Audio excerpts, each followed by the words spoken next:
verset du Srimad Bhagavatam. Premier chant, 9e chapitre, 14e verset. Saram karam kritam manye bhagavatam shayata priyam sapuruhyam bashirokum vayum mevam ganavadihi. J'estime que vos misères étaient dues à la providence, car le monde entier est influencé par le Seigneur du temps, comme les nuages le sont par le vent. Commentaire. D'après Vishwanath Chaitya Thakur, les paroles de Bhishma s'adressent aux êtres ordinaires qui souffrent en ce monde, car le passage du temps qui inflige la joie et la détresse survient des résultats des actes passés d'une personne. Ainsi, lorsque l'on dit que le temps est la cause, c'est pour indiquer qu'il agit comme un assistant. Or, Yudhishthir est connu comme l'incarnation des principes de la religion. Donc, il ne peut avoir engendré des actes impies qui génèrent la détresse. Par conséquent, la cause de ces souffrances n'est pas due à des réactions d'actes coupables, mais au temps. Le temps qu'Allah doit être compris comme une manifestation du Seigneur. Oma ganati milandasya ganam jalam shalakaya. Shakshuru meditam jenata isme shikula velama. Namaum Vishnupadaya Gauranga Prestaya Rupini Shibhakti Vibhudaya Bebunate Namini. Namaum Vishnupadaya Gaura Prestaya Bhutale Shrimad Bhakti Pramodaya Puri Goswamiti Namini. Namaum Vishnupadaya Krishna Prestaya Bhutale Shrimate Bhakti Vedanta Swamiti Namini. Namaum Vishnupadaya Krishna Prestaya Bhutale Shrimate Bhakti Lachaka Shiladev Goswamiti Namini. Namam Vishnu Padaya Krishna Pestaya Bhutale Shrimate Bhakti Siddhanta Sarasvati Tinamini. Shai Shri Brahmadvat Gaudiya Vaishnav Sampadaya Ki Jai. Donc après la bataille de Kurukshetra, les Pandavas avec Krishna et d'autres personnes donc sont venus voir Bhishma. Bhishma était transpercé de flèches, de la tête aux pieds, et il gisait en fait transpercé comme ça, et il était comme sur un lit de flèches. Son lit de mort, c'était un lit de flèches, et même c'est expliqué que il a même demandé un oreiller à Arjuna avec ses flèches. Il a fait un oreiller pour qu'il pose sa tête, et quand à un moment il a eu soif, c'est expliqué que Duryodhana a voulu lui donner de l'eau avec à boire avec genre un tali, quoi. Et Arjuna, lui, il a percé une flèche dans le sol et il y a eu de l'eau qui a directement été dans la bouche de Bhishma.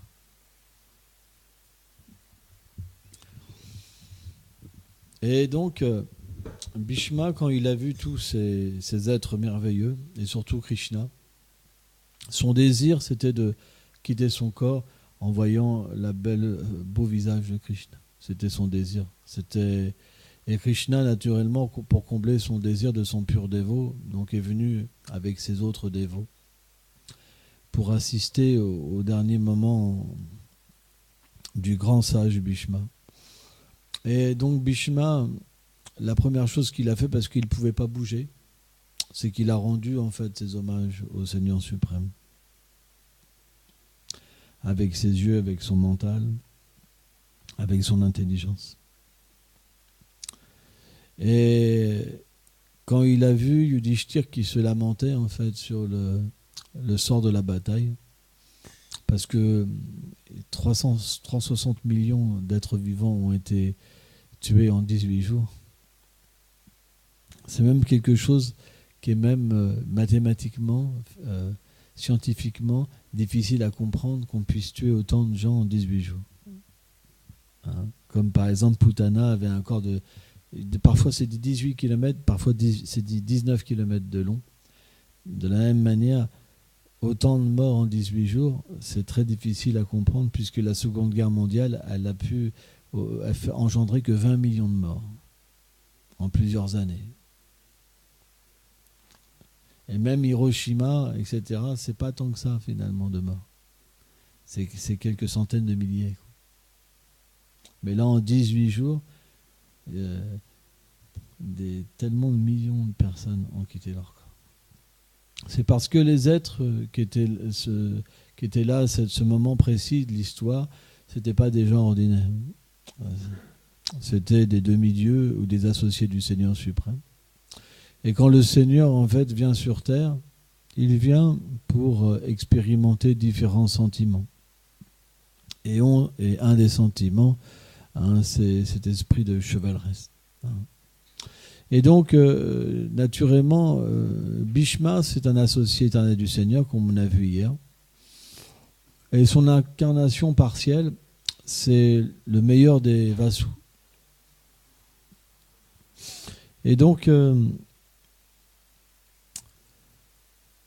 Bhishma était peiné de voir Yudhishthir dans une telle lamentation. Yudhishthir était vraiment affecté par la disparition de certains de ses proches, etc. Il avait même dû, les Pandavas avaient dû même tuer leur frère, Karna. À un moment, en fait, sur le champ de bataille, ils ont vu leur mère, Kunti, pleurer. Karna, c'était vraiment l'ennemi des Pandavas. Il avait juré fidélité à Duryodhana, de tuer les Pandavas. Mais il était tellement puissant, parce que Kunti avait eu une bénédiction de Durvasa Muni, parce qu'elle avait servi tellement bien pour Durvasa Muni, que Durvasa Muni lui a dit que je te donne un mantra spécial que tu peux amener à toi n'importe quel grand demi-dieu pour avoir un enfant. Et Kunti, quand elle était jeune, elle avait... C'est pas qu'elle n'avait pas foi, elle voulait savoir si ça marchait ou pas. Et donc, elle n'était pas mariée, quoi. Et donc, elle a médité sur le mantra en regardant le soleil, et le déva du soleil est arrivé. Et donc, elle lui a dit, tu peux repartir, c'était juste un essai. Mais c'était le déva du soleil. Et il lui a dit, non, je vais te donner un enfant, mais tu resteras vierge. Donc, par les pouvoirs mystiques du déva du soleil, Surya, en fait, elle a engendré Karna. Et naturellement, comme elle n'avait pas de mari, elle a pris peur, Kunti. Donc, elle s'est dit qu'elle ne pouvait pas garder l'enfant. Donc, elle l'a abandonné au fleuve. Et on sait que Karna donc, a été récupéré par une famille de cochers. Et il a été... sa mère, elle s'appelait Radha, d'ailleurs. Et donc, il a grandi, en fait, comme un fils de cocher. Mais en fait, c'était un puissant kshatriya. Au point que Karna, il était né avec une armure sur lui. Et des boucles d'oreilles. Hein? Et donc automatiquement Karna il était indestructible et il avait fait le vœu de tuer au moins un des Pandavas, parce que Kunti elle a compris que elle a reconnu Karna. Et elle a eu peur pour ses enfants, donc elle a été voir Karna, elle lui a avoué qu'elle était sa mère. Elle voulait qu'il revienne avec les Pandavas, en fait. Mais parce qu'elle avait peur pour ses enfants aussi. Mais elle avait peur pour lui aussi. Elle l'aimait pareil que les Pandavas. Mais Duryodhana, il avait fait la promesse, Karna avait fait la promesse à Duryodhana de lui donner sa vie. Et il n'a pas pu enlever cette promesse parce que c'était un kshatriya. Donc il a promis à Kunti, qu'elle aurait le même nombre de fils après la bataille. Qu'au lieu de tuer les 5 Pandavas, il en tuerait qu'un. Et à ce moment-là, elle le retrouverait lui pour avoir ses 5 fils. Mais qu'il ne pouvait pas trahir sa promesse. Et donc, naturellement, c'est Arjuna qui voulait. Parce qu'en fait, il avait voulu se mesurer à Arjuna avant. Mais son maître d'armes, Dronacharya, n'a pas voulu. Parce que sa caste ne lui permet pas de se battre contre Arjuna. Même Bhishma s'est moqué de lui. Et il lui a dit donnez-lui une pelle pour qu'il ramasse les crottes. Donc, Karna, il aimait vraiment pas les Pandavas. Et Duryodhana a sauvé en fait l'honneur de Karna en le sacrant en fait comme un roi. Mais bon, bref, il a toujours Karna désiré tuer Arjuna. Et il était tellement puissant que le père d'Arjuna, Indra lui-même, il est venu déguisé comme un mendiant pour que Karna puisse perdre sa puissance. Mais en fait, le Deva du soleil lui-même avait prévenu Karna que Indra viendrait déguisé. Vous vous rendez compte? Mais Karna était tellement droit et juste que même quand Indra est venu déguiser, parce que Indra, il casse toujours les principes religieux, se déguiser en sadhu, c'est pour ça qu'en fait, Prabhupada explique, à cause d'Indra, qu'il y a plein de faux sadhus. Parce que c'est lui qui a lancé cette mode. C'est lui qui a lancé la mode. En fait, les gens qui se déguisent en sadhu. Et donc Indra a approché Karna pour avoir l'aumône. Et il lui a demandé son armure et ses boucles d'oreilles. Et Karna lui a avoué qu'il savait qui il est. Et donc là, il a repris sa forme d'Indra. Mais il lui a quand même donné. Parce que, comme il avait pris l'apparence d'un mendiant, un sannyasi, et alors il avait qu'une parole. Vous vous rendez compte? Et il s'est arraché avec un couteau toute son armure, qui était son corps même, et ses boucles d'oreilles. Et Indra, il a tellement été impressionné qu'il lui a dit que je t'accorde une bénédiction. Et il lui a donné une arme spéciale. Tellement qu'il a été impressionné par la droiture de Karna. Tellement impressionné.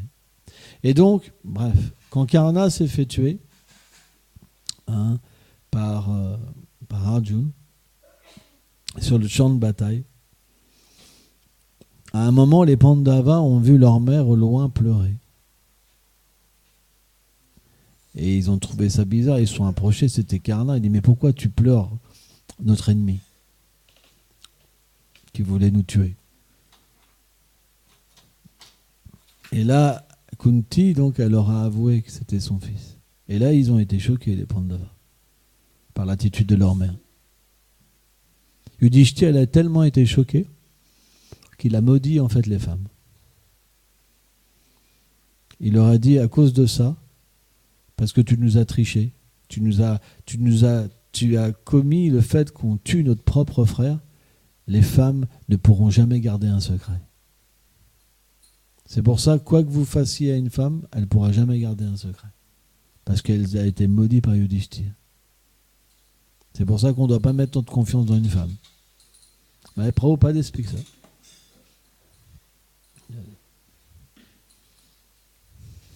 Il y a plein de femmes ici. Mais dans le mouvement de Sankirtan, on est censé ne pas être homme et pas être femme.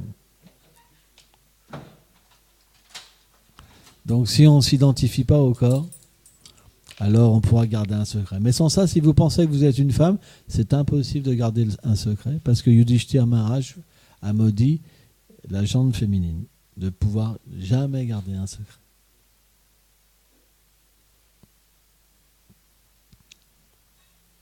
Donc, Bhishma était sur son lit de mort. Et quand il a vu Yudhishthira Maharaj se lamenter d'avoir tué son propre frère et ses maîtres d'armes, etc., parce que les Pandavas étaient tellement unis que peu importe qui ait tué qui, en fait, c'est comme le même souffle. Et en plus, Yudhishthira était le roi. Donc, comme il était le meneur, naturellement, plus que les autres, il prenait la responsabilité d'avoir dû répondre à la guerre.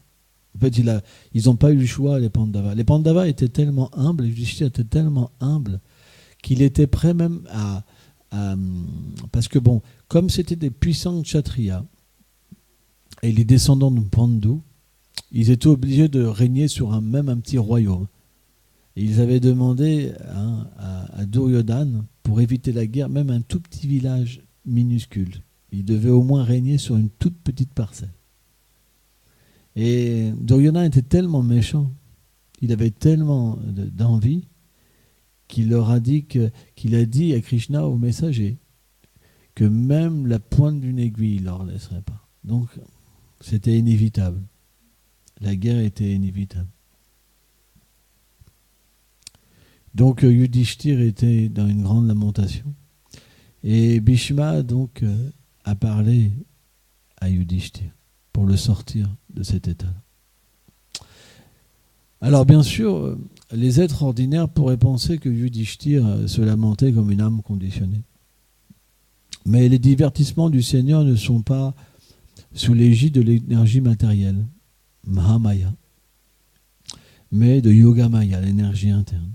Et donc cette lamentation était spirituelle.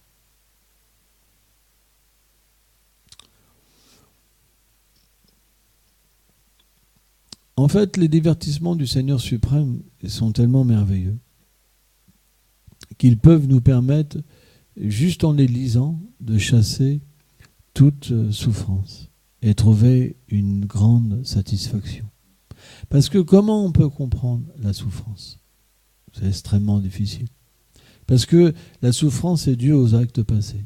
Due aux actes passés, on a une condition, un environnement, et on doit inévitablement prendre les réactions de nos actes coupables et nos actes pieux. Parfois on se réjouit et parfois on souffre. Or, quand les associés du Seigneur se retrouvent dans les mêmes circonstances, mais sous l'influence de l'énergie interne, ça nous permet de comprendre la nécessité, comment je pourrais expliquer ça ? Ça donne un véritable sens à notre souffrance et à notre joie. Parce qu'à travers les divertissements du Seigneur, notre joie et notre détresse peuvent être nous aident à complètement transcender l'influence de l'énergie matérielle. C'est pourquoi, dans cet âge de Kali, les êtres n'ont pas la qualification pour comprendre la nature de l'âme. Mais en lisant les divertissements du Seigneur suprême, ils peuvent acquérir les qualités nécessaires pour approcher le Seigneur et changer la nature de leur joie et changer la nature de leur bonheur. Par exemple, un être qui n'est pas pieux, quand il souffre, il se bat contre sa souffrance. Et un être qui n'est pas pieux, quand le bonheur vient, il essaye de se réjouir au maximum de la souffrance, de la joie. Il exploite la gratte, le maximum. Et quand c'est la souffrance, il essaye de se battre contre la souffrance. Mais quand on lit les histoires liées au Seigneur suprême, notre souffrance et notre joie prennent complètement une autre tournure. Parce que comme ces souffrances et ces joies apparaissent transcendamentalement dans les divertissements du Seigneur suprême, alors quand on pense, même avec cette expérience de la joie et la peine au divertissement du Seigneur suprême, alors cette joie et cette peine, notre propre joie et notre propre peine se transforment en fait. Pourquoi ? Parce qu'un dévot, naturellement, quand il souffre et qu'il lit les divertissements du Seigneur suprême, il comprend que quand il souffre dû à ses activités passées. Et il comprend aussi que parce qu'il est un dévot, il reçoit très peu de résultats de ses actes passés. Mais le peu qu'il reçoit, ils sont nécessaires à transformer son cœur. Et de la même manière, quand la joie vient, il a cette même expérience. Parce qu'il sort de cette condition matérielle où il se bat, où il a une aversion ou une attirance pour ce monde. Mais il est situé dans le fait de devenir un chercheur de la vérité, un chercheur de l'amour. Il cherche une relation avec le Seigneur suprême.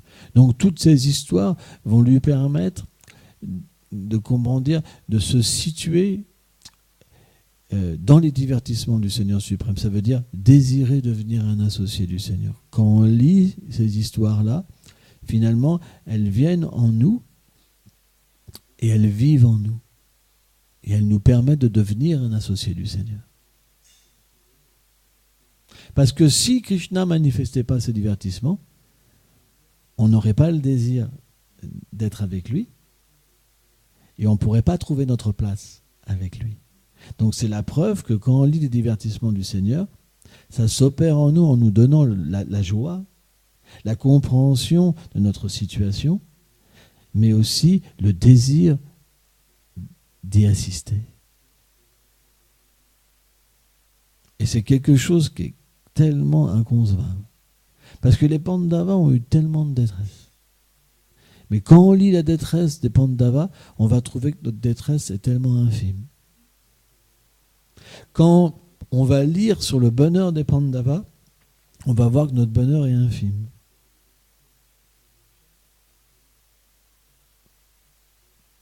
Et ça va régler le problème de notre existence. Dans le sens qu'on va arrêter de se lamenter, arrêter de chercher un sens à ce monde. Et on va naturellement trouver dans les divertissements du Seigneur un apaisement total à notre vie. Et on voit le Bhagavatam, c'est extraordinaire. Dès que tu lis 4-5 versets, tu te sens paisible. On se sent plein de joie. Notre vie, elle prend un sens. On acquiert des qualités. C'est tellement spécial. Pour les femmes et pour les hommes. Chacun peut développer ses qualités et vivre ensemble dans une société d'harmonie. C'est vrai. On pourrait se dire, mais pourquoi le Seigneur crée une société comme le Varnashram Dharma, par exemple?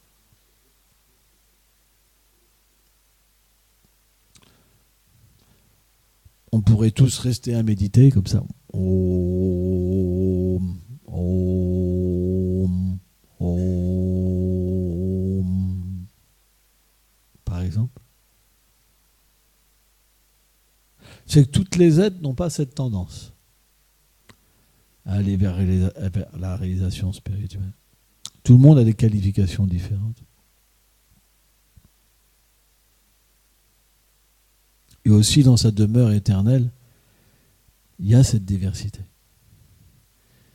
Il y a des marchands, il y a des fermiers, il y a des rois, il y a des brahmanes, il y a des gens qui sont hors de la société, comme les aborigènes, par exemple, qui sont entre l'être humain et l'animal, par exemple. Il y a aussi des animaux, des insectes. Tout existe dans la demeure du Seigneur suprême. Donc naturellement, cette demeure, les gens y vivent en une parfaite harmonie. Tout le monde a sa place. Et tout le monde a l'amour pour Krishna. L'arborigène, il a sa place. Par exemple, parfois Krishna, avant de rentrer à Nandagram, il y a des endroits où il y a des tribus aborigènes qui existent à Vrindavan. Et les jeunes filles qui sont très belles, qui ont un teint très foncé, hein, et qui sont presque nues, elles adorent aussi Krishna en lui offrant des cadeaux, etc., en lui offrant leur cœur. Hein. C'est des êtres qui vivent très proches de la nature, mais ils sont aussi des dévots du Seigneur suprême. Ils sont aussi des purs dévots. Tout existe à Vraj. Hein. Les animaux ont aussi une place très importante, les animaux sauvages, parce que de la même manière qu'on aime visiter un zoo, Krishna, il aime à certains moments de la journée voir des animaux. Ils existent ils sont très beaux, très doux en fait. Hein. Même les lions, ils sont végétariens. Il n'y a pas de lions sanguinaires. Hein. Ils sont très doux. Hein. Les animaux peuvent servir au Seigneur de plein de choses, quoi. Donc ils sont très doux. Donc tout existe à Vrindavan. Or le monde matériel, c'est un reflet perverti de cette réalité. Pour que le monde prenne un sens, le Seigneur met en place une société qu'on appelle le Vanashram Dharma. Alors cette société, quand les âges sont très élevés, elles prennent un sens complètement d'harmonie aussi, parce que les gens sont vraiment situés dans la vertu. Mais plus les âges sont dégradés, et plus la disharmonie s'opère dans la société des êtres vivants. Au point que dans l'âge de Kali, ça devient l'horreur. C'est là où apparaissent les phénomènes de caste et l'exploitation. Avant, il n'y avait pas cette réalité. Il y avait l'harmonie, chacun avait sa place et chacun était heureux. Donc naturellement, parfois les gens ont du mal à comprendre la société védique. Parce que si on observe ce qu'elle est aujourd'hui, c'est ce qu'il y a de pire en fait. C'est ce qu'il y a de pire. Ils ont même été inventés au point qu'on ne peut même pas être hindou si on n'est pas hindou. Pourtant, la base de l'hindouisme, c'est qu'on n'est pas le corps. Moi, je sais que quand j'ai été au Népal, j'ai rencontré un prêtre hindou comme ça, et il nous faisait visiter différents endroits, et on ne pouvait pas rentrer dans tous les endroits parce qu'on n'était pas né hindou. Mais je lui ai dit, c'est étrange, parce que la base de l'hindouisme est qu'on est différent du corps. Comment on peut être hindou de naissance, puisqu'on est l'âme, et que l'âme est éternelle? Il n'a rien pu dire. Je me suis marré, j'ai ri à haute voix devant lui. Tellement que c'était ridicule, leur conception. Donc voilà, on doit accepter que dans cet âge, il y a tellement de fourberies. Un pur dévot, c'est très rare. Quelqu'un qui veut la paix et le bonheur de tous les êtres, c'est très rare. Quelqu'un qui n'est pas attaché à une position, acharya, ceci, c'est très rare. Il y a tellement de conflits dans l'âge de Kali. C'est tellement rare de trouver un pur dévot. Mais on doit trouver notre place quand même, même si c'est difficile. Avec l'humilité. Et vivre une vie intérieure. La vie intérieure est très importante. Si on n'a qu'une vie basée sur l'extérieur, on prendra un parti pour une institution, pour une religion. Et on gâchera cette précieuse vie humaine en pensant que je suis différent, que je suis meilleur, que c'est mes ennemis. Krishna prêche du début à la fin contre ça dans la Bhagavad Gita. Si on a une vie intérieure et qu'on réalise l'âme, alors on éprouvera de la compassion pour ceux qui pensent de cette manière-là et qui critiquent les autres au lieu d'apporter la paix et l'amour. Parce que l'âge de Kali, c'est l'âge de la querelle, de la division. Or, un pur dévot, il ne peut pas diviser. C'est pas possible. Parce que Krishna est l'harmoniste. Donc, plus on se rapproche du Seigneur suprême, et plus on harmonisera. Et plus l'âge de Kali reculera. Mais plus on dévise, et naturellement, plus l'âge de Kali entrera. Bhaktivedanta Swami Prabhupada, par exemple, pour son mouvement, avait dit qu'il ne pouvait pas être détruit de l'extérieur, mais de l'intérieur. C'est pourquoi on doit véritablement avoir une vie intérieure et réaliser que l'âme, elle ne peut pas tuer, elle ne peut pas appartenir à quelque chose de matériel.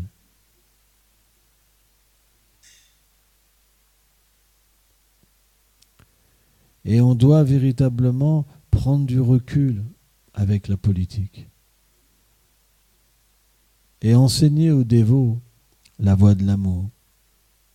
Or, s'il n'y a pas de vie intérieure, s'il n'y a pas de méditation véritable sur le Saint-Nom, il n'y aura pas d'amour. Il y aura le sommeil. Il y aura la concupiscence. Il y aura des difficultés. Et cette difficulté, elle apparaîtra comment?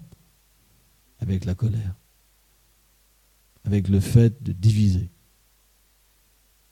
Parce que le désir de pouvoir, c'est très subtil. C'est extrêmement subtil. C'est très rare de voir un pur dévot. C'est très, très, très, très rare. Donc on doit absolument, Bhishma, quand il a vu la lamentation de Yudhishthira, il lui a expliqué que tout ça est dû au temps.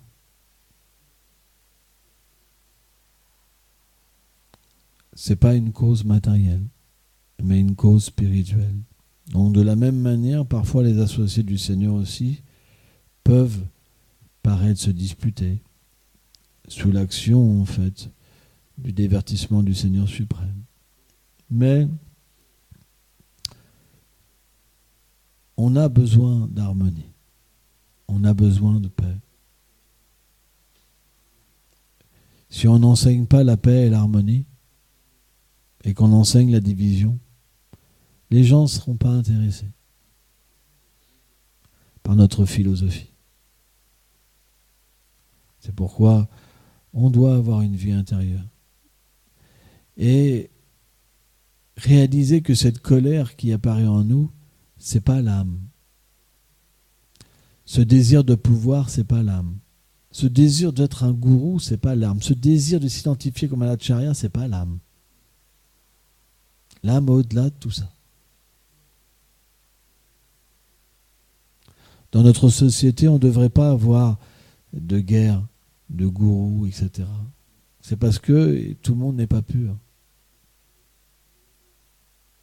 Et c'est malheureux, quoi. Mais ça ne peut pas être autrement si. Hein? Golpemante.